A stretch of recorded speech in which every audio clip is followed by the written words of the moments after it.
urapanmu mengubah urapanmu mengubah. Sekali lagi katakan urapannya, urapanmu mengubah hidupku. Kita mau sembah Allah kita mau mengagungkan Dia, tidak peduli keadaan apapun di dunia ini. Kita mau menyembah Allah Bapa di dalam Kristus dan melalui Roh Kudus-Nya. Sampai bumi bergetar, sampai jiwa-jiwa menyembah, sampai setiap lutut, sampai hidup kita diubahkannya. Oh, sembahlah Dia, sembahlah Dia. Naikkan pujianmu, naikkan sembahmu, naikkan pengagunganmu bagi nama yang mulia. Oh ya ralamase kinemo kia ya, kami mau pengurapanmu menyembuhkan yang sakit, melepaskan yang terikat, membebaskan yang terbelenggu. Di dalam nama Yesus Tuhan, firman Allah bekerja, firman Allah bekerja di tengah-tengah kami. Oh, tembok-tembok diruntuhkan dalam keluargamu, dalam dirimu. Apapun tembok-tembok itu akan diruntuhkan. Yes, hidarlah masih. Ya, kita mau menikmati Allah yang ajaib. Haleluya, haleluya, amin. Kami mau menyembahmu. Biar awan kemuliaan-Mu turunlah memenuhi bait suci-Mu. Oh, curahkanlah Roh Kudus-Mu memenuhi hidupku, memenuhi oh, biar awan kemuliaan Allah. Yeah.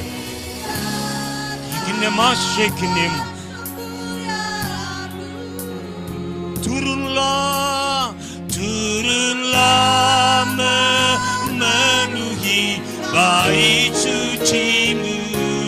Curahkanlah Roh Kudus-Mu memenuhi umat-Mu, memenuhi. Sekali lagi katakan biarlah awan, biar kita angkat tangan kita bagi Dia. Dia hadir di tengah-tengah kita. Amin. Kami menyembah-Mu.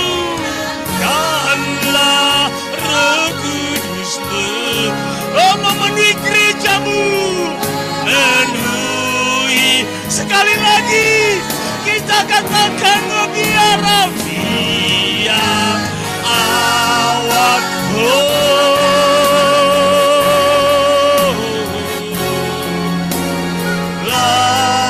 yes, kota Lembang dipenuhi Tuhan. Subang, oh, desa-desa memenuhi hidupku, memenuhi hidupku, memenuhi hidupku, memenuhi. Sekali lagi katakan memenuhi keluargaku, memenuhi keluargaku. Beri kemuliaan bagi Dia, Allah yang ajaib, pencipta pencipta langit dan bumi, di dalam Kristus yang perkasa. Haleluya. Tuhan, tiada tempat terindah, tiada yang lebih hebat lagi. Tidak ada Tuhan. Hanyalah menikmati kasih dan anugerah-Mu, bertemu muka dengan Engkau. Engkau mencintai kami, Engkau mengasihi kami, bahkan memberi nyawa-Mu bagi hidup kami. Dan kami bukan hanya itu, Engkau ingin membawa kesukaan di rumah-Mu dalam hidup kami. Engkau ingin menyembuhkan kami. Engkau ingin merumbuhkan tembok-tembok yang menghalangi kami. Engkau ingin memulihkan hidup kami, memulihkan keluarga kami, memulihkan anak-anak kami. Kina syaka, hikna mushe. Ikala shake munyashi, hiara lama, ikane moe. Haleluya, haleluya Tuhan. Ikamunashi, yes. Dan tiada satupun yang tersembunyi di hadirat-Mu Tuhan. Tidak ada hati kami yang kami boleh sembunyikan di hadirat-Mu. Tidak ada dosa yang berkenan tinggal dalam hadirat-Mu. Dikenemulashi, ikamunashi. Amin Yesus Tuhan. Karena Engkau ingin kami menikmati seluruh anugerah-Mu, menikmati ketidakterbatasan-Mu, menikmati kebaikan-kebaikan-Mu. Engkau Allah yang ajaib. Tidak ada Allah seperti Engkau Tuhan. Mungkin ada yang bergumul di tengah-tengah kami. Mungkin ada yang sakit. Mungkin ada yang lemah rohani mereka. Tapi hari ini Engkau ingin memulihkan kami. Engkau ingin membangkitkan kami di akhir zaman ini. Tuhan, terima kasih. Penuhi kami terus Tuhan, dari ujung demi ujung ruangan ini. Dan bukan hanya di dalam ruangan ini, keluar dari ruangan ini. Engkau tidak terbatas bagi orang-orang sekeliling daerah ini. Tuhan, terima kasih. Kami sedang melihat itu. Dan Allah kami ajaib. Terima kasih Tuhan. Oleh karena itu, kalau boleh pun Tuhan, kami hanya duduk diam. Kalau boleh, kami hanya ingin bersekutu dengan Tuhan.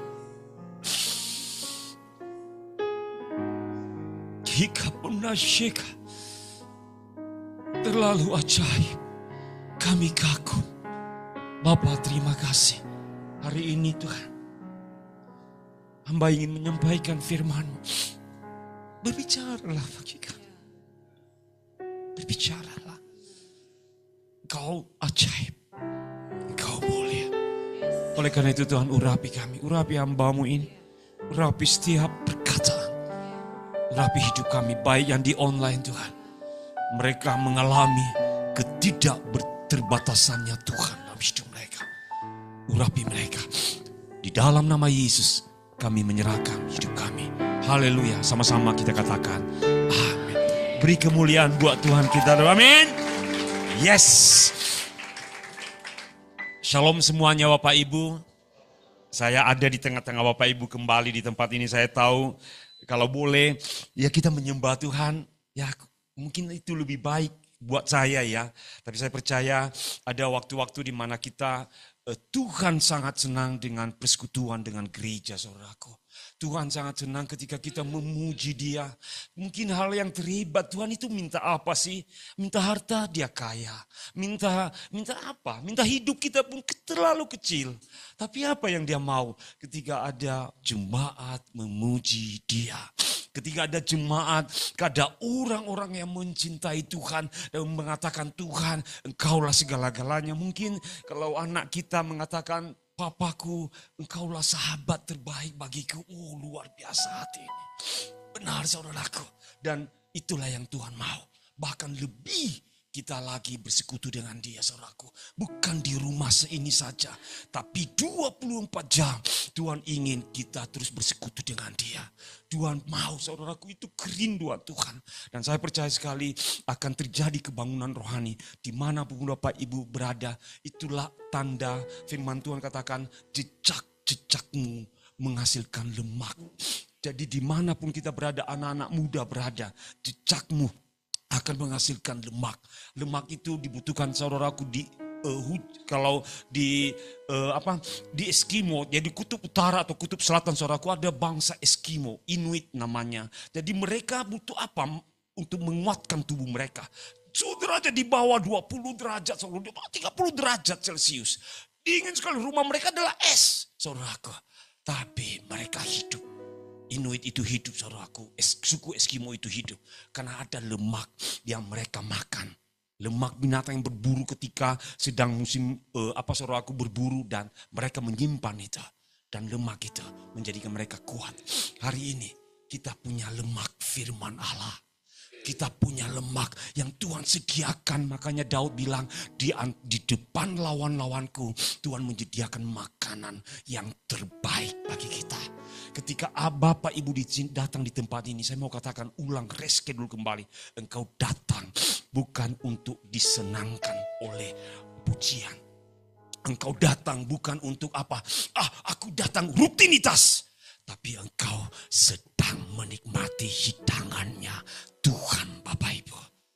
Engkau sedang menikmati, saya mau katakan, kalau boleh aku mau diam terus Tuhan pun. Benar, tapi gila lagi dengan Tuhan. Dan karena sedang Tuhan sediakan. Anak-anak muda mungkin bilang, aku pengen pekerjaan hebat, aku pengen uang. Orang-orang tua mungkin, aku pengen masalahku selesai.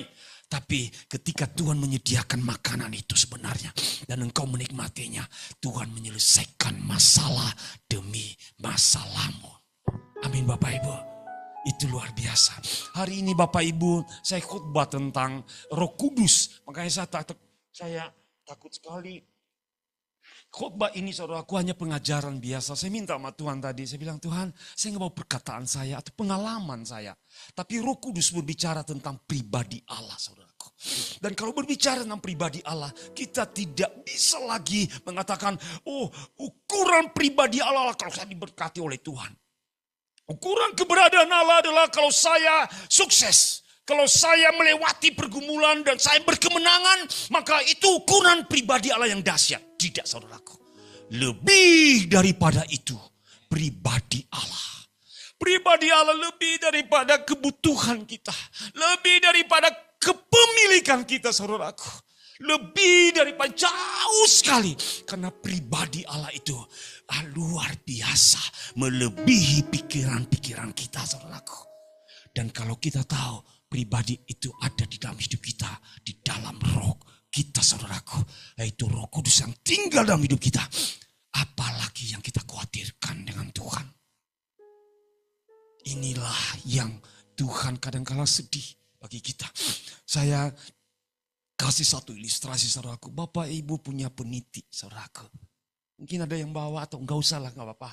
Tapi saudaraku, Bapak Ibu, angkatan saya peniti itu penting sekali. Anak-anak muda, mungkin anak-anak muda hari ini peniti tidak berguna lagi karena rusak langsung diganti. Kalau saya dulu kalau melorot celana saya pakai peniti saudaraku. Benar? Terus ibu-ibu kalau bolong ini pakai peniti. Benar saudaraku? Iya kan? Ibu-ibu pakai peniti gitu ya. Dan peniti ini tapi Bapak Ibu tidak tahu sejarahnya.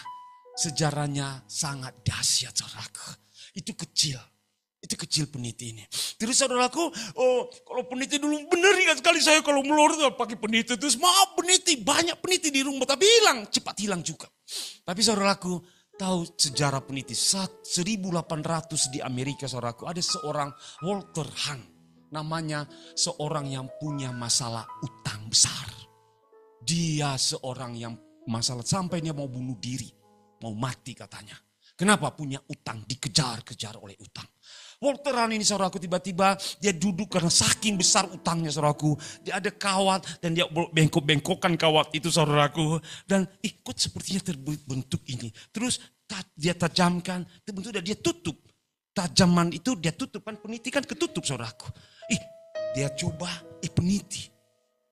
Hari itu saudaraku, dia cetaklah peniti 1800-an di Amerika, tahun 1800. Walter Hahn, dia asah dan dia tutup. Nyatanya peniti di zaman itu sangat berlaku. Kenapa? Baju-baju orang Amerika waktu itu besar-besar dan harus ditutup dengan peniti, saudaraku. Benar?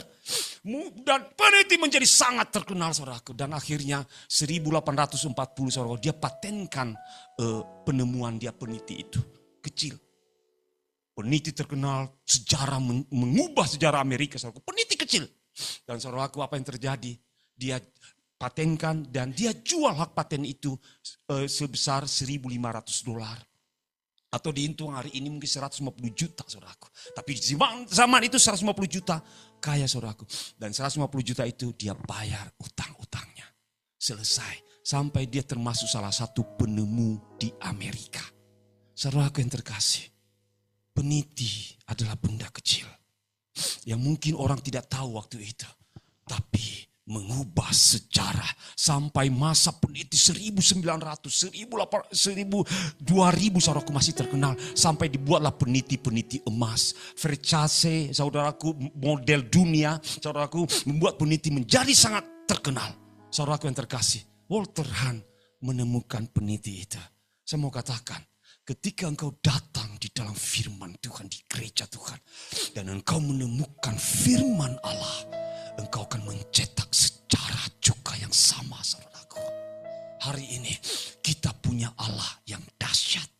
Dan dahsyat hanya melalui peniti. Masalah Walter Hahn, dia tidak kasih ini uang 150 juta, bayar utangmu, tidak. Tapi hikmat Allah bekerja bagi dia. Amin Bapak Ibu. Mungkin engkau punya pergumulan. Engkau kita, mana uang Tuhan? Datangkan uang tiba-tiba. Memang saya pernah alami aja itu, saudaraku. Saya butuh uang. Saya bayar anak-anak saya kuliah. Kami 3 waktu itu. Tapi tiba-tiba ada orang lain masuk ke rekening kami. Benar, itu kalau itu saya alami. Pernah saya alami. Tapi mungkin saudara tidak alami itu. Tapi melalui peniti, Walter Hahn menemukan jawabannya, saudaraku.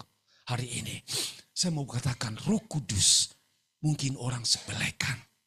Roh Kudus mungkin bilang, pribadi yang hanya penghibur, hanya penolong. Yang Tuhan tetapkan bagi gereja. Tidak, saudaraku. Saya mau katakan, dia sumber hikmat peniti itu, saudaraku. Dia sumber segala sesuatu. Dan hari ini khotbah saya. Roh Kudus pribadi yang berkuasa. Amin Bapak Ibu. Khotbah ini dimulai dengan Yohanes 14, saudara, kita buka. Saya jujur ini topiknya Roh Kudus yang pribadi yang berkuasa. Ada berapa ayat dikutip. Tapi Tuhan tiba-tiba tadi pagi subuh saya doa, saudaraku. Dan saya buka ayat ini. Dan Tuhan bilang jangan parsial. Baca semua ayat pasal 14 ini. Oh, maksud Tuhan gimana? Enggak, khotbahkan itu. Itu khotbahmu malam hari ini. Saudaraku, dan saya tidak mau melawan Tuhan. Saya mau tunduk kepada Tuhan. Kita buka ayat ini dari 1 sampai selesai. Pasal 14 ini. Saya baca satu-satu, saudara.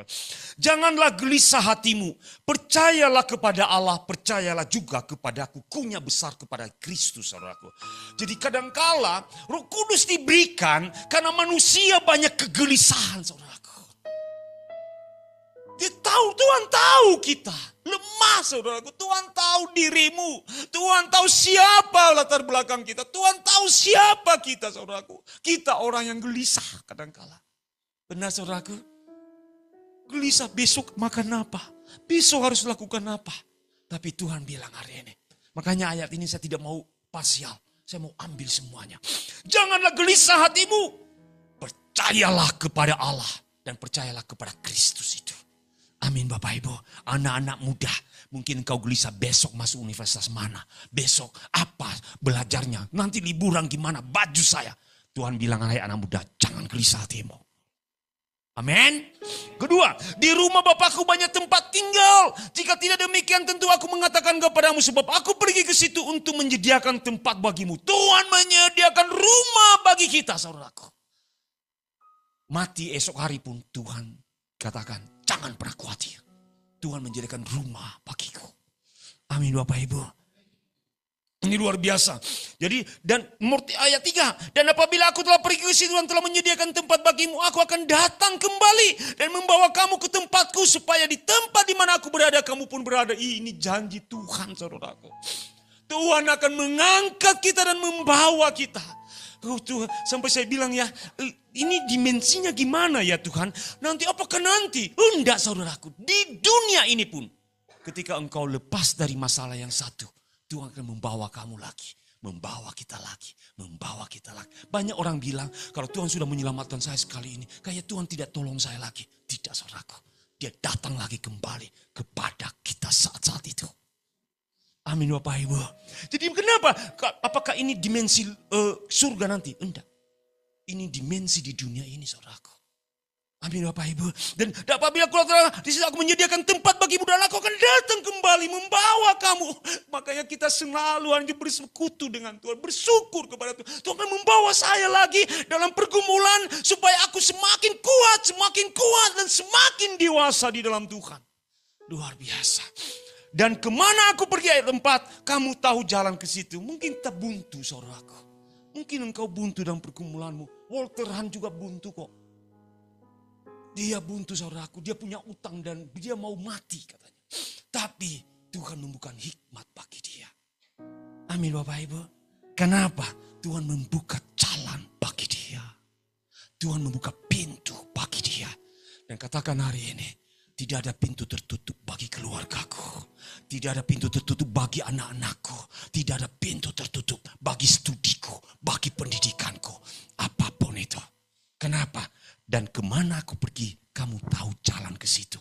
Tuhan kita bukan Tuhan yang sombong dan angkuh. Kalau Tuhan yang sombong, sudah sini kamu, ikut saya. Terus dia pergi. Tuhan mana? Tuhan di mana kamu? Tuhan tidak seperti itu. Malah dia bilang, ketika aku ada, aku di sampingmu. Kadang engkau di depanku. Itu Tuhan kita yang dahsyat, saudaraku. Amin Bapak Ibu. Kata Thomas kepadanya, Tuhan kami tidak tahu kemana engkau pergi. Jadi bagaimana kami tahu jalan ke situ? Kata Yesus kepadanya, akulah jalan dan kebenaran dan hidup. Tidak ada seorang pun yang datang kepada Bapa kalau tidak melalui aku. Luar biasa. Ini sering dikhotbahkan kalau kematian saudaraku. Tapi saya mau katakan saya khotbah di tempat ini. Dia kebenaranmu. Dia firman Tuhan dalam diri kita.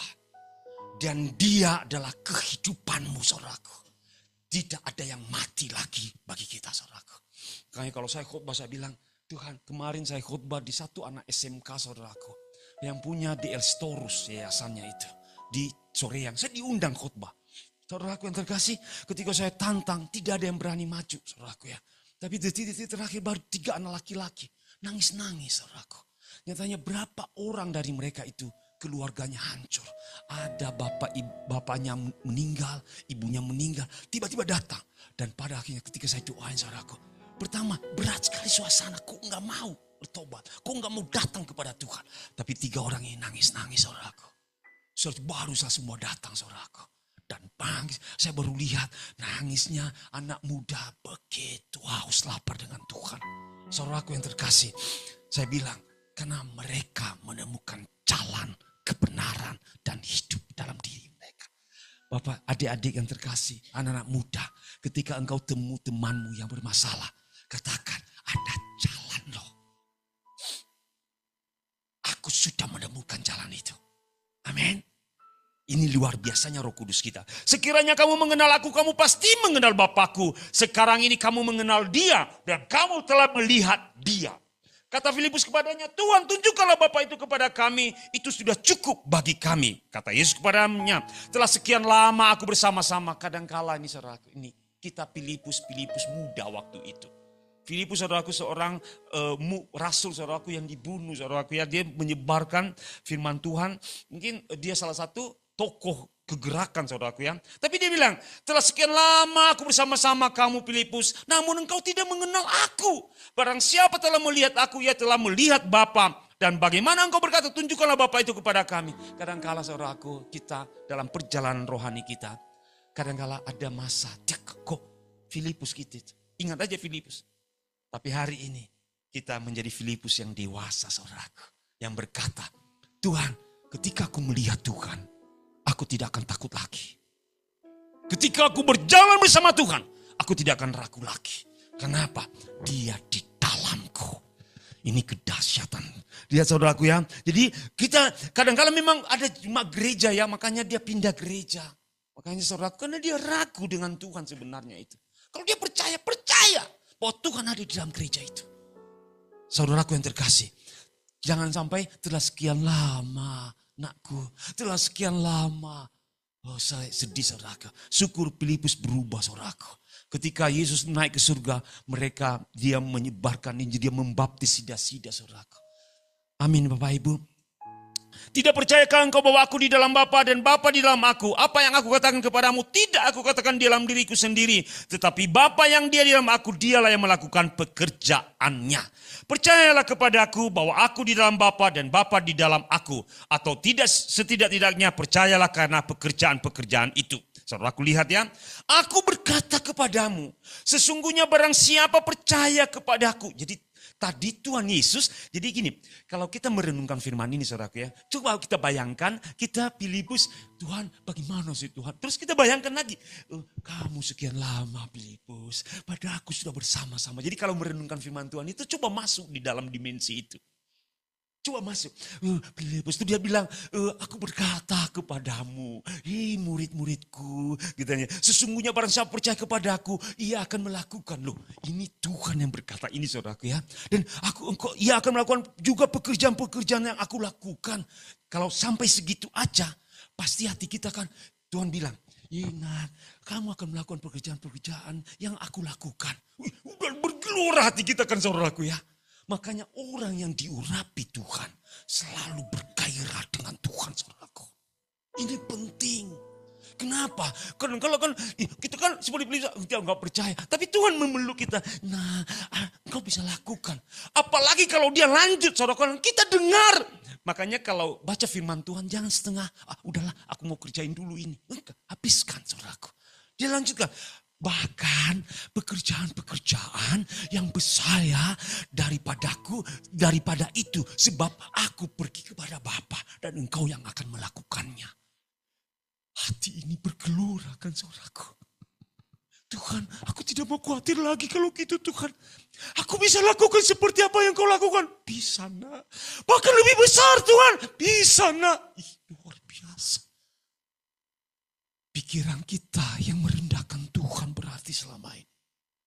Aku tidak bisa ke sana, aku tidak bisa ke sini, aku tidak bisa bekerja, aku tidak tahu lagi, aku tidak ada jalan keluar lagi. Walter Hahn melakukan itu saudaraku.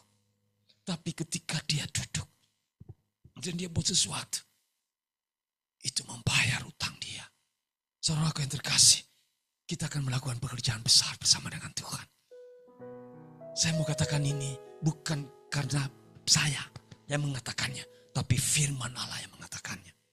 Amin. Firman Allah yang mengatakannya. Dan apa juga yang kamu minta dalam namaku. Makanya coba bayangkan lagi. Tuhan duduk di samping kita dan dia bilang. Apalagi apa yang kamu minta dalam namaku. Aku akan melakukannya. Supaya Bapa dipermuliakan nak. Luar biasa. Ini makanya janji. Di pasal ini dahsyat saudaraku. Kalau kita memotong-motong ayat jangan. Luar biasa. Tuhan bilang ini lagi sama aku. Tuhan aku akan. Dia bilang apa yang ku minta Bapak. Tuhan berikan. Tuhan akan berikan bagimu. Luar biasa. Jika kamu meminta sesuatu kepada aku dalam namaku. Aku akan melakukannya. Itu Tuhan yang melakukannya. Bukan kita saudaraku. Mungkin dia pakai tangan kita. Dia pakai otak kita saudaraku. Dia pakai apa? Kekuatan kita saudaraku. Dia pakai uang kita yang kecil mungkin. Dia pakai apa yang ada pada kita saudaraku. Dan Tuhan akan melakukan itu. Memberkatinya. Makanya saya membayangkan saudaraku ya. Diri saya tiba-tiba tadi cucu saya Tadi lawat Tuhan sekali. Saya kering, tadi Tuhan tegur saya. Nah, aku banyak karunia bagimu. Saya saudaraku ya, Tuhan bawa saya. Saya senang menginjili. Kemudian saya pernah jadi gembala. Kemudian saya rintis pelayanan. Terus Tuhan bawa saya lagi jadi guru hari ini. Sampai saya takut saudaraku. Apalagi yang harus saya khawatirkan dalam hidup saya. Tuhan sediakan saudaraku. Bapak Ibu, apapun yang kecil yang Tuhan sediakan bagimu. Tuhan akan pakai itu. Itulah pekerjaan Roh Kudus nanti. Yang akan mengubah itu saudaraku. Amin. Apa yang ada padamu? Sadari. Saya sadar sesadar-sadarnya tadi. Tuhan, aku nyatanya karuniaku Tuhan. Aku ingin pergi melayanimu. Apalagi si Tuhan bongkar kalau gitu Tuhan. Nah, aku ingin Engkau memberitakan firman-Ku ke sekolah-sekolah. Oke Tuhan. Karena Tuhan yang melakukannya bagi kita. Amin. Jadi kalau engkau berdoa saudaraku, nanti Tuhan akan bekerja di dalamnya. Menghasilkan apa yang kau minta itu. Tapi kalau engkau mengatakan, aku minta dulu, ini dulu. Engkau tidak pernah mengenal Tuhanmu. Tapi kalau engkau mengenal Tuhanmu, karena firman ini katakan, Tuhan yang melakukannya. Nah, lihat lagi, saudaraku ya, ayat 15. Jika kamu mengasihi aku, kamu akan menuruti segala firmanku. Dikatakan perintahku. Saudaraku, Roh Kudus menjadikan kita pelaku firman Allah. Roh Kudus selalu menyatakan firman bagi kita untuk bisa kita lakukan. Kalau dia suruh berdoa saudaraku. Apakah tidak bisa berdoa? Mungkin aku sedang bekerja. Saya sedang, kalau saya saudaraku ya, saya sedang nyetir. Tiba-tiba Tuhan gawat saya, nangis saya. Tuhan jagai tapi saya Roh Kudus. Jagai saya Roh Kudus, saya lagi nyetir nih. Ya pelan aja kamu. Saya doa saudaraku.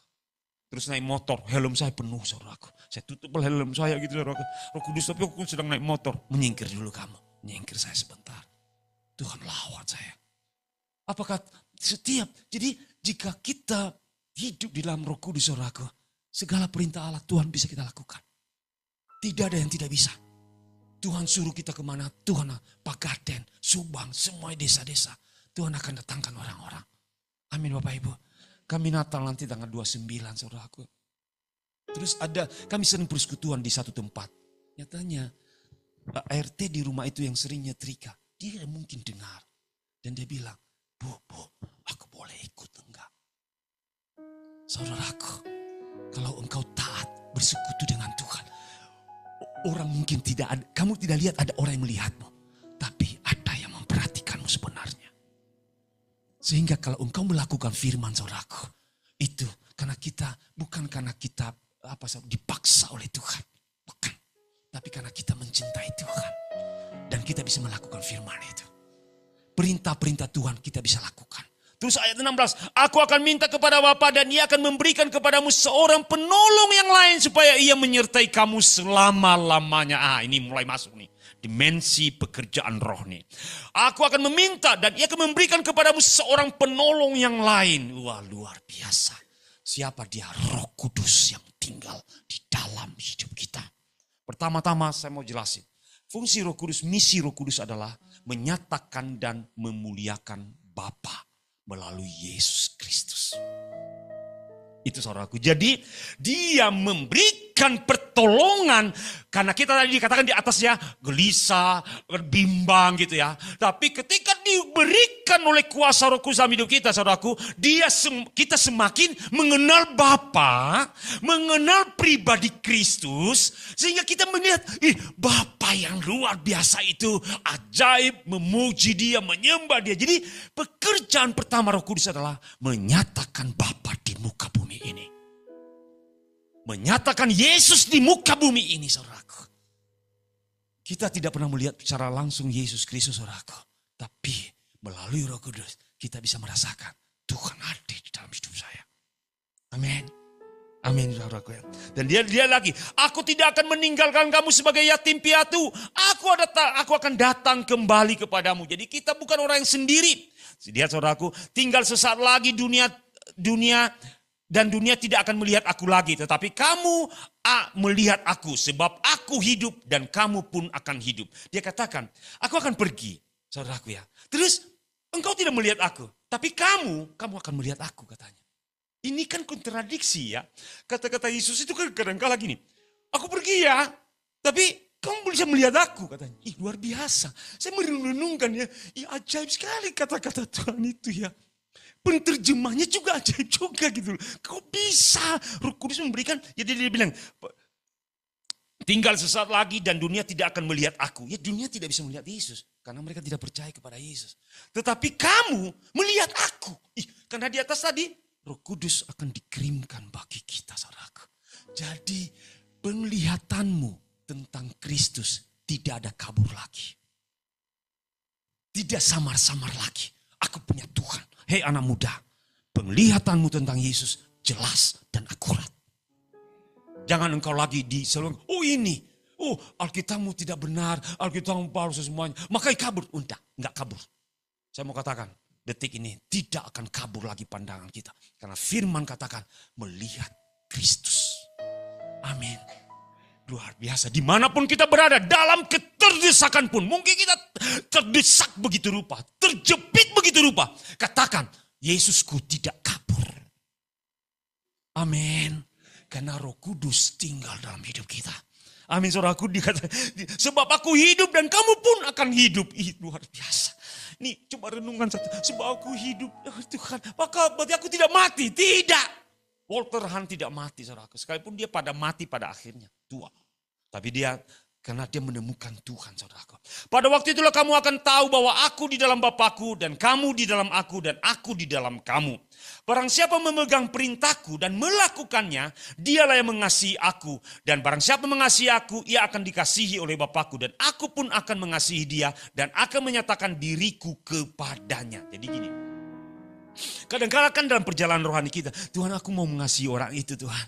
Tapi kayaknya enggak dah, penuh hikmat. Nah, disitulah Roh Kudus bekerja. Dia menyatakan dirinya melalui hidup kita, kita bisa mengasihi orang lain. Tuhan, makanya selalu bertanya kepada Tuhan. Aku mau memberi apa kepada orang itu Tuhan? Aku tolong apa, saudaraku? Jadi pernah lihat seorang seorang cleaning service, saudaraku, dia kembalikan uang ratusan juta, saudaraku. Kalau dia ambil, padahal dia butuh duit, saudaraku. Tapi dia katakan, saya pikir itu kadang-kadang di dunia Tuhan juga bisa bekerja. Mungkin dia belum mengenal Yesus, saudaraku ya. Tapi kadang-kadang Roh Kudus kan untuk dia pakai apapun untuk bisa menolong orang lain, saudaraku. Kita apalagi kita berarti aku ini alat Tuhan untuk dia pakai setiap waktu dimanapun kita berada. Amin, saudaraku. Terus Yudas yang bukan Israel berkata kepada Tuhan, apakah sebabnya maka engkau hendak menyatakan dirimu kepada kami dan bukan kepada dunia? Jawab Yesus, jika seorang mengasihi aku, ia akan menuruti firmanku. Dan Bapakku akan mengasihi dia dan kami akan datang kepadanya dan diam bersama-sama dengan dia. Jadi jika seorang mengasihi aku, ia akan menuruti firmanku dan Bapakku akan mengasihi dia dan kami akan datang kepadanya dan diam bersama-sama dengan dia. Barang siapa tidak mengasihi aku, ia tidak menuruti firmanku. Dan firman yang kamu dengar itu bukanlah daripada aku, melainkan dari Bapa yang mengutus aku. Semuanya ini kutakan kepadamu selagi aku bersama-sama dengan kamu. Tetapi penghibur, yaitu Roh Kudus yang akan diutus oleh Bapa dalam namaku, dialah yang akan mengajarkan segala sesuatu kepadamu dan mengingatkan kamu akan semua yang telah kukatakan kepadamu. Jadi gini, dalam pertumbuhan rohani kita, saudaraku, orang pasti dalam kapasitas otak manusia, Tuhan itu kan luar biasa. Otak Tuhan itu luar biasa. Pokoknya katakan Tuhan itu melebihi otak, tapi terbatas kita. Tapi dalam keterbatasan itu, saudaraku, Tuhan selalu mau mengajarkan kita. Nah ini nih. Hal kedua, saudara. Pertama tadi Roh Kudus menyatakan Bapa di dalam Kristus di muka bumi ini melalui hidup kita. Hal kedua, saudaraku, dia ingin mengubahkan hidup kita semakin sempurna. Nah, saudaraku, anak-anak muda, tidak ada firman, tidak boleh merokok. Tidak ada firman, mana? Pendeta pun bilang gitu, saudara. Ada pendeta bilang gitu. Tidak ada firman, firmannya tidak boleh merokok. Iya, benar. Tidak ada firmannya memang. Saya akui, saya cari merokok nggak ada. Tapi saya mau bilang, saudaraku, tidak ada kata merokok juga dalam firman di Alkitab. Tidak ada. Tapi cara bekerja firman itu seperti ini, saudaraku.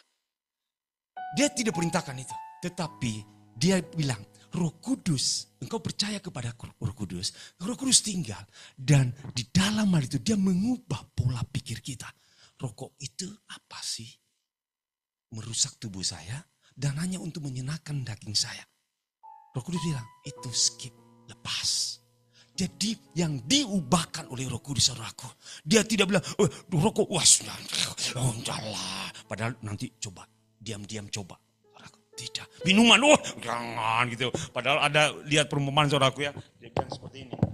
Tidak. Gitu. Apa seperti itu saudaraku di antara kita? Mudah-mudahan tidak ada dan saya percaya tidak ada di tempat ini itu. Tapi kita katakan, Roh Kudus mengingatkan kita, mengajarkan kita, hidupmu bait Allah. Hidupmu kudus. Terus aku merokok, terus enak, tubuh rusak saudaraku. Abang saya kandung saudaraku, hebat sekali merokok dulu itu. SMA. Wah, karena saya tidak perokok saudaraku ya, saya merokok itu dulu ketika SMA, saudaraku ya, 1-2, karena saya ketua kelas. Boy, ini satulah absensi saya. Saya ubah absensi saudaraku. Jadi saya disogok oleh rokok saudaraku. Saya kurus-kurus, saya sering sakit-sakitan. Jadi saya tidak banyak merokok. Tahun 92 saya bertobat, tidak satu batang pun tidak pernah lagi. Saudaraku ya, abang saya saudaraku, hebat. Wah, dia ambil kayu di hutan, dia jual, rokok, dia kumpulkan. Bocor jantungnya saudaraku. Dan di ring, pakai ring, bukan ring ini saudaraku, ring saudara di jantungnya. Saudaraku yang terkasih, Roh Kudus mengajarkan kita dan mengubahkan pola pikir kita. Amin. Itu caranya bekerja. Dia tidak katakan, jangan pergi ke sana. Mungkin nggak ada firmannya, tapi jangan engkau buat lubang untuk engkau jatuh. Saudaraku, saya kasih perumpamaan ilustrasi. Kapal besar, mungkin Bapak Ibu pernah naik kapal atau kapal perahu kecil.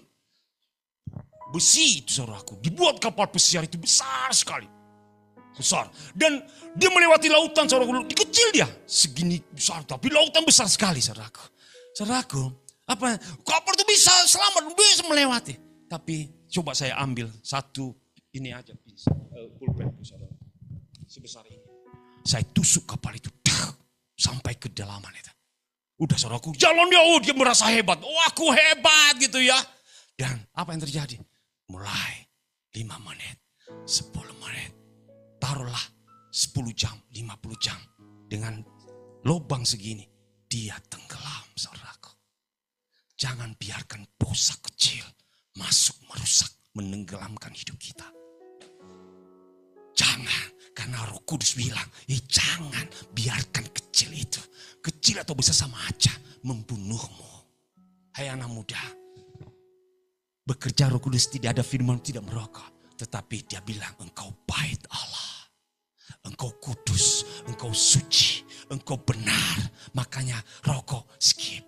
Saya tanya anak saya, nak kamu kan udah tamat. Udah selesai.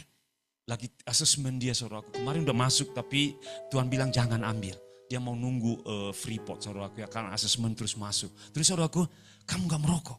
Pak, gak ada guna bagi saya. Tanya. Nanti kalau datang ke sini tanya anak itu saudaraku. Ada enggak satu batang dia? Tidak.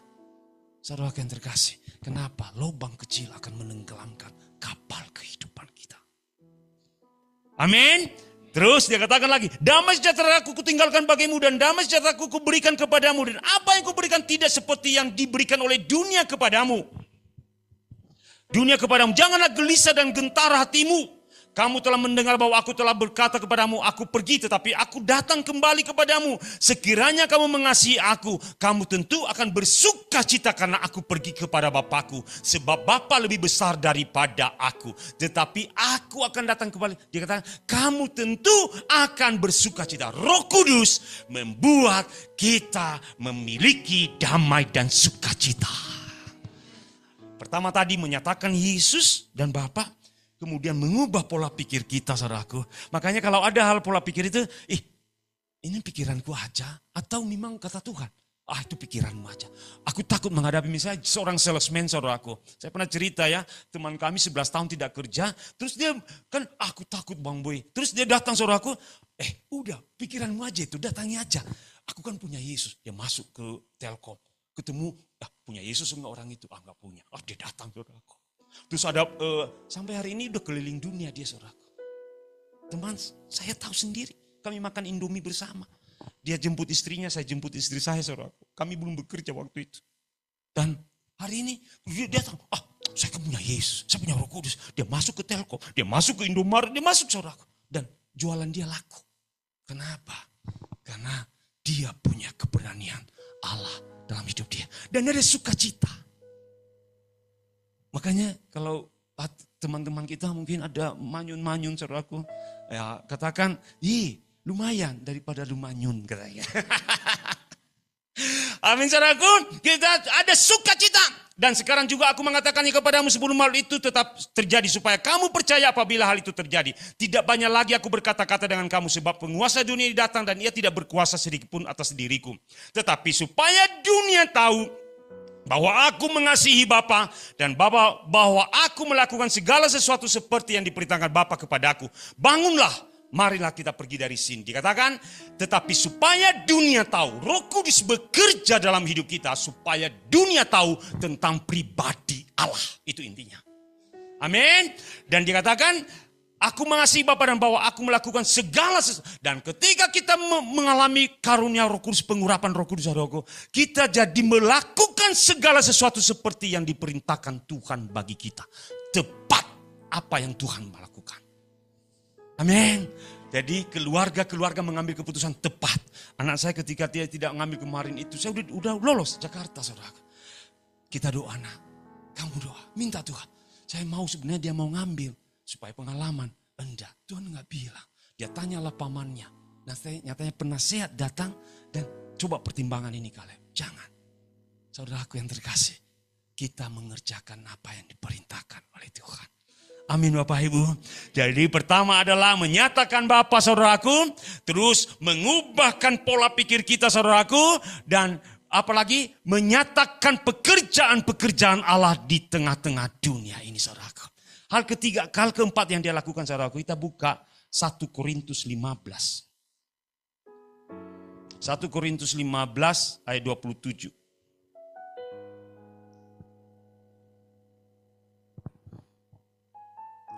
Saudaraku yang terkasih, Roh Kudus yang pribadi yang berkuasa itu saudaraku akan menaklukkan segala sesuatu di bawah kaki Kristus. Nah ini nih luar biasa ini. 1 Korintus jam 11 sebentar lagi ya. Sebab segala sesuatu ayat 27 dan 28. 1 Korintus ya, saya baca 27. Sebab segala sesuatu telah ditaklukkannya di bawah kakinya. Tetapi kalau dikatakan bahwa segala sesuatu telah ditaklukkan, maka teranglah bahwa ia sendiri yang telah menaklukkan segala sesuatu di bawah kaki Kristus. Itu tidak termasuk di dalamnya. Tetapi kalau segala sesuatu telah ditaklukkan di bawah Kristus, maka ia sendiri sebagai anak akan menaklukkan dirinya di bawah Dia yang telah menaklukkan segala sesuatu di bawahnya, supaya Allah menjadi semua di dalam semua. Jadi saudaraku, pekerjaan Roh Kudus pribadi yang berkuasa saudaraku, dia telah menaklukkan masalahmu. Katakan, dia telah keluar dari tempat ini, di rumahmu, dia telah menaklukkan masalahku. Dia telah menaklukkan itu bagiku. Kenapa? Supaya Allah nyata di situ. Supaya nanti satu-satu hal saudaraku, jadi dalam perjalanan rohani kita, mungkin ada masalah hari ini. Satu demi satu itu, Tuhan hadir di sini. Jadi kita melihat ke belakang nanti, Tuhan selalu menyertai kita. Tadi lagu itu, Tuhan selalu menyertai kita. Tapi banyak orang bilang kan, Tuhan menyertai di sini. Tapi di sini enggak, kosong. Di sini enggak. Dari semua kepada semuanya saudaraku. Hal demi hal sekecil apapun, Tuhan campur tangan di dalamnya. Luar biasa, amin saudaraku. Dan ini sangat... sehingga pikiran pun kita ditaklukkan saudaraku. Hidup kita ditaklukkan kepada Tuhan dan kita menjadi orang yang selalu berkemenangan. Hal terakhir saudaraku, kita buka Lukas 10 ayat 1 Timotius 3 ayat 16. 1 Timotius 3 ayat 16. Saya mulai tadi jam 10. 1 1 Timotius 3 ayat 16, saudaraku. Dan sesungguhnya agunglah rahasia ibadah kita. Dia yang telah menyatakan dirinya dalam rupa manusia dibenarkan dalam roh. Yang menampakkan dirinya kepada malaikat-malaikat, diberitakan di antara bangsa-bangsa yang tidak mengenal Allah. Yang dipercaya di dalam dunia, diangkat dalam kemuliaan. Saudaraku, Kristus semakin nyata dalam diri kita. Sehingga dia dinyatakan di antara malaikat-malaikat, saudaraku. Terus kita juga, kalau seorang Tuhan yang baik, saudaraku, ketika dia naik, dia akan membawa anak-anaknya, saudaraku. Makanya kemuliaan yang sama akan ada di dalam hidup kita. Ini pekerjaan pribadi Roh Kudus yang dahsyat itu, saudaraku. Dia katakan, dan sesungguhnya agunglah rahasia ibadah kita. Dia, Yesus, yang telah menyatakan dirinya dalam rupa manusia dibenarkan dalam roh. Jadi terakhir, saudaraku, Roh Kudus adalah materai kehidupan Allah di dalam gerejanya. Amin. Jadi kalau bekerja Roh Kudus di tempat ini tidak ada lagi pertengkaran. Kalau ada masalah kita bereskan. Antara suami dan istri tidak ada kontok-kontokan lagi. Kami belajar 23 tahun pernikahan, 24 tahun nanti 2025. Tidak ada lagi ini bagaimana aku melakukannya. Apalagi yang aku harus lakukan untuk menolong istriku. Apalagi. Jadi bukan aku tunggu nih. Apa? Gas habis. Ya aku ini mesti saya ambil. Tapi kalau apa kan masih gontok-gontokan. Oh kamu. Ini. Cepat. Gitu lah. Apalagi yang aku bisa lakukan. Semakin merendah. Makanya banyak dunia bilang kan. Engkau semakin merendah. Orang lain semakin merendah lagi juga nanti. Sehingga tidak ada lagi yang menyombongkan diri katanya. Dan keluarga yang merendah saling merendah saudaraku. Di antara anak. Orang tua saudaraku. Mereka semakin enak. Tidak ada gontok-gontokan. Makanya suami istri. Kita akan melihat Roh Allah diam di sana. Amin. Di gereja diam di sana. Kita jadi tahu. Makanya ada pergumulan orang temanku ini. Mungkin aku punya apa ya Tuhan. Tanya. Aku bisa bantu dia apa. Kunjungi dia saudaraku. Amin. Kenapa? Agunglah dikatakan ibadah kita. Amin saudaraku. Yang diberitakan di antara bangsa-bangsa yang tidak mengenal Allah. Yang dipercaya dalam dunia. Diangkat dalam kemuliaan. Roh Kudus dahsyat dan ajaib. Amin. Setelah saya akan tutup ibadah saya. Firman Tuhan. Saya cerita sedikit tentang. Tuhan ingatkan dua kasih contoh itu. Tadi tentang peneliti dan kedua adalah seorang kaya Amerika saudaraku. Dia ini D. Rockefeller saudaraku. Dia ini umur 25 tahun dia temukan minyak di Amerika. Umur 31 tahun memiliki perusahaan minyak terbesar di Amerika, saudaraku. Umur 52 tahun dia menjadi orang terkaya, saudaraku, di Amerika. Bahkan dunia. Karena dia punya standar oil Amerika. Saudaraku yang terkasih, umur 53 tahun dia divonis oleh dokternya. 1 tahun kamu akan mati, 54 tahun kamu akan mati. Dan dia bilang, hilanglah kekayaan ini semuanya. Habis. Saudaraku, dokter dan kena penyakit yang dia derita, saudara. Dia tidak disebut. Tapi satu hari, saudaraku, dia merenung. Dia datang ke gereja. Dan dia dikatakan, saudaraku, dia sungguh-sungguh dia bilang, harta ini untuk Tuhan. Dia berikan hidupnya, saudaraku. Bahkan seluruh, dia bilang, aku mau bangun yayasan penisilin. Obat-obat penisilin. Pokoknya berapa dia bangun untuk hasil pendapatan dia itu. Bangun untuk pengobatan dunia, saudaraku. Dan apa yang terjadi saudaraku? Tahun umur 54 nyatanya dia tidak mati. Ketika dia sudah menyerahkan itu, dia orang tersibuk di dunia waktu itu. Karena minyak ini dia bor, jadi dia bor lagi, wah kaya raya. Sehingga dia bilang tidak ada waktu lagi. Dan ketika dia berdiam saudaraku, apa yang terjadi?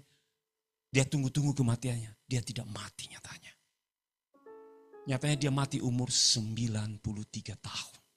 Saudaraku yang terkasih di dalam Tuhan. Dan dia bilang terakhir saya baca sedikit. Sebelum, dia bilang gini saudaraku. Sebelum ia meninggal, ia menulis dalam buku hariannya. Tuhan mengajari saya bahwa segala sesuatu miliknya. Roh Kudus bekerja bagi orang yang rendah hati saudaraku. Ya, dan dia bilang lagi, hanyalah sebuah bahwa sesuatu miliknya, dan saya hanyalah sebuah saluran untuk melaksanakan kehendaknya. Hidupku sudah lama, selamat berlibur sejak saat itu. Penuh pekerjaan dan bermain, dia bilang, dengan kehidupan dunia. Aku melepaskan kekhawatiranku. Makanya dia pasal 14 tadi, lepaskan kegelisahan kita, ketakutan kita di sepanjang jalan. Dan Tuhan luar biasa bagiku setiap hari. Bapak Ibu, Roh Kudus dahsyat di tengah-tengah kita. Tidak terbatas, unlimited. Ada di dalam hidupmu melalui Yesus Kristus Tuhan. Tapi hari ini pikiran kita menahan itu. Tapi biarkan pikiran. Rockefeller bilang, aku tidak mati. Umur 93 tahun. 1939 baru dia mati, saudaraku. Dan kekayaan Rockefeller keluarganya hari ini masih menguasai dunia. Minyaknya di Amerika, di Inggris, di mana-mana. Tidak pernah habis. Sampai ratusan turunan pun. Saudaraku yang terkasih. Tapi dia tulis, itu bagi Tuhan. Saudaraku yang terkasih, hidup kita biarkan Roh Kudus bekerja. Dan semakin bekerja, kita teduhkan hati kita. Tuhan, terima kasih. Hamba telah mengajarkan tentang pribadimu. Hamba telah membagikan bagaimana engkau dahsyat. Engkau pribadi yang ajaib, yang mulia. Tapi kadangkala kegelisahan kami, kekhawatiran kami, ketakutan kami, pikiran-pikiran kami tidak kami taklukkan di bawah kaki-Mu. Tapi Tuhan, hari ini kami mengerti Roh Kudus pribadi yang berkuasa dan tidak terbatas. Bapak Ibu, apapun pergumulanmu, apapun situasi yang kau hadapi, katakan, Allah telah menaklukkannya bagiku. Allah telah menaklukkannya bagiku. Kita lihat contoh Walter Hunt, penemu peniti. Masalahnya Tuhan bereskan. Kita lihat De Roosevelt. Dan dia katakan, hidupku setiap hari bagi Tuhan. Hari ini, tidak ada kekhawatiran di tempat ini lagi. Di rumahmu, di sekolahmu, hai anak-anak muda. Engkau tidak lagi hidup di dalam dosa. Engkau tidak lagi tergoda. Engkau katakan, Yesus tidak lagi abu-abu bagiku. Yesus jelas, itulah Tuhanku. Hei anak-anak muda, percaya akan perkara itu. Saudaraku yang terkasih, kita akan melihat perjanjian Tuhan itu. Tuhan, terima kasih. Terima kasih hari ini hamba telah mengajar itu. Terima kasih Tuhan. Hamba terbatas, tapi Engkau tidak terbatas. Engkau dahsyat, lebih daripada segala-galanya. Ajarkan umat-Mu lebih dalam lagi Tuhan. Bongkar umat-Mu Tuhan. Bereskan umat-Mu.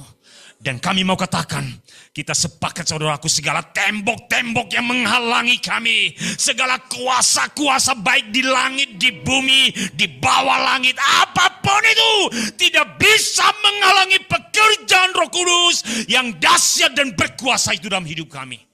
Tuhan, terima kasih. Kami bersyukur kepadamu.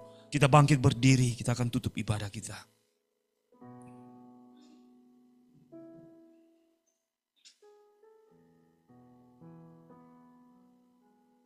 Arahkan matamu, hatimu kepada Kristus yang dahsyat dan mulia. Allah yang mulia itu, yang besar, yang melebihi segala sesuatu, akan mengerjakan hal besar dalam dirimu. Bagi anak-anakmu, bagi pekerjaanmu, bagi usahamu. Yang dia mau engkau percaya kepadanya. Pulanglah dengan damai sejahtera itu. Baik yang di online, di Singapura, dimanapun engkau berada. Pengurapan yang tidak terbatas, yang melebihi segala-galanya, mengurapi kita di tempat ini. Ya Allah yang transenden, Allah yang imanen yang ada dimanapun kita berada. Allah menyertaimu, Allah menuntunmu, mengurapi engkau. Di dalam nama Yesus Kristus Tuhan. Terima kasih Bapa, pengurapan Bapa dan pekerjaan Kristus dalam hidup kami. Dan penghiburan dan pertolongan Roh Kudus menyertai kami dari sekarang sampai Maranatha datang. Di dalam nama Yesus kami sudah berdoa dan bersyukur. Sama-sama kita katakan, amin.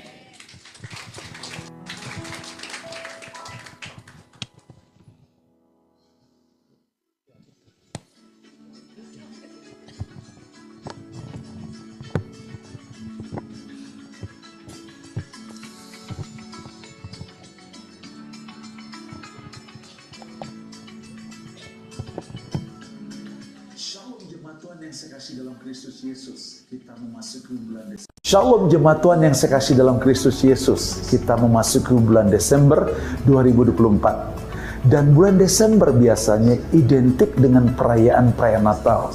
Bukan hanya di Indonesia atau di Kota Bandung, bahkan di bangsa-bangsa. Namun kita rindu sekali kita tidak hanya merayakan kelahiran Tuhan Yesus dalam ibadah-ibadah dalam gereja, tapi kita membuat acara spesial, yaitu Desember Kasih. Apa maksud Desember Kasih? Desember Kasih adalah kita saling memberkati anggota gereja lokal di mana kita ada, GKKD Bandung Pusat, juga memberkati masyarakat di sekitar gereja di mana kita ibadah. Bagaimana caranya? Caranya adalah kita membagikan sembako atau kebutuhan-kebutuhan masyarakat atau kebutuhan-kebutuhan daripada jemaat GKKD Bandung Pusat. Oleh karena itu saya rindu sekali supaya seluruh jemaat Tuhan Bandung Barat, Bandung Timur, Bandung Selatan, dan area pengembangan, dan juga youth, semuanya kita bergandengan tangan saling membantu. Maksudnya membantu apa? Ya, saling memberi, menyumbangkan apa yang kita punya sedemikian rupa sehingga akhirnya kita harapkan bahwa terkumpul semua dana dan kebutuhan yang ada, dan kita akan membagikan kepada anggota jemaat Tuhan dan kemudian juga kepada masyarakat di sekitar kita. Harapan kita adalah Yesus bukannya lahir di gereja saja, tapi di tengah-tengah masyarakat. Mari kita antusias melakukannya, dan saya percaya bahwa Tuhan Yesus pasti memberkati kita. Amin.